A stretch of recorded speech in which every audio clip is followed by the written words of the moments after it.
Afin de réaliser une ganache montée chocolat noir, nous avons besoin de chocolat noir. Ici, nous utilisons du chocolat Macaé. Nous avons besoin également de crème et éventuellement de glucose. On peut observer que la crème est disposée dans deux récipients, car celle-ci sera intégrée en deux fois. Commencez par faire fondre au bain-marie le chocolat. Pour assurer une bonne fonte du chocolat, il est important de commencer avec un bain-marie tiède et pas très chaud. Un bain-marie bouillant pourrait rendre épais et visqueux le chocolat, car la température trop importante pourrait directement brûler le chocolat. Il faudra également faire très attention à ne pas mettre de l'eau en contact du chocolat. En effet, l'eau est l'ennemi du chocolat. En présence d'eau, le chocolat durcit, devient épais et granuleux, et ceci est lié à la composition du chocolat qui est composé en grande partie de matière grasse représentée par le beurre de cacao. C'est la raison pour laquelle une ganache réside en fait sur le principe de l'émulsion. Lors de la réalisation d'une ganache montée, il est important de connaître la composition en beurre de cacao du chocolat utilisé, car c'est lui qui va générer en grosse partie la texture de la ganache montée. Trop de beurre de cacao au sein d'une ganache montée engendrerait une texture désagréable et grasse. En revanche, une quantité insuffisante engendrerait un manque flagrant de tenue. Une fois le chocolat bien fondu, retirez-le du bain-marie. Parallèlement à la fonte du chocolat, chauffez de la crème et du glucose. Le glucose va permettre d'apporter une certaine texture intéressante à la ganache en lui apportant de la souplesse. Il va également légèrement la sucrer. Pour mes mots, le pouvoir sucrant du sirop de glucose est de 0,5.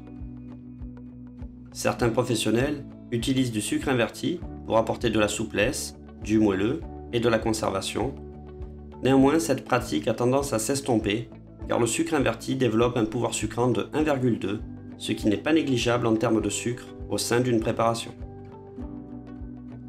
De nos jours, la présence de glucose ou de sucre inverti a tendance à disparaître.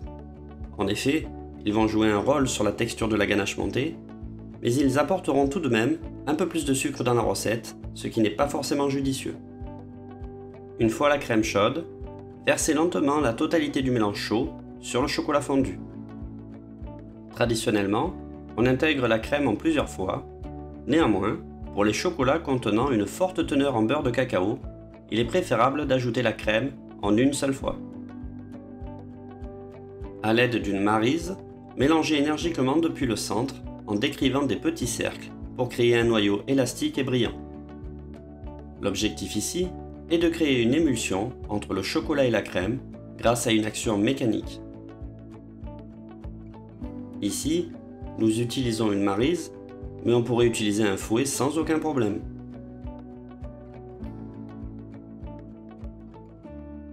L'émulsion étant réalisée, on peut à ce moment ajouter la crème froide.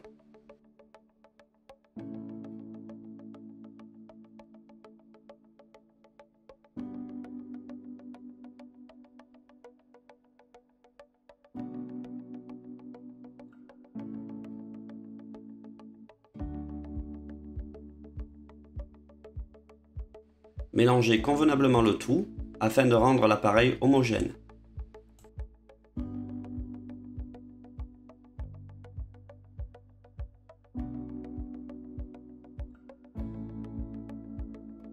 Filmez au contact et entreposez au frais afin de faire refroidir la masse.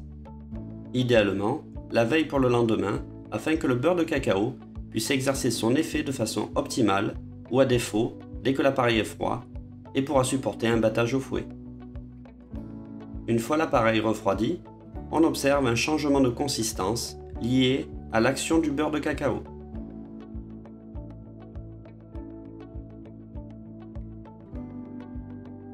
On peut donc monter le tout au batteur afin d'incorporer de l'air et foisonner la masse.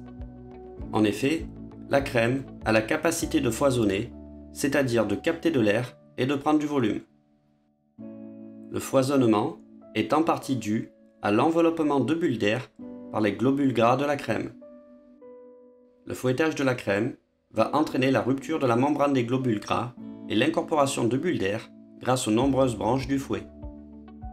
Progressivement, les globules gras vont envelopper les bulles d'air et les retenir. C'est la raison pour laquelle il est important de travailler avec une crème froide afin de conserver les globules gras le plus solides possible. Par lien de cause à effet, plus on bat une crème, plus la consistance va devenir épaisse, et ceci est lié à la présence de matière grasse. Il faudra donc faire attention à ne pas trop battre la ganache montée en raison de sa proportion en matière grasse qui cumule le gras de la crème et le beurre de cacao du chocolat. Veillez à conserver des ganaches montées souples, ganaches montées qui pourront intégrer une multitude de recettes avec le gros avantage de supporter la surgélation de par leur richesse en matière grasse.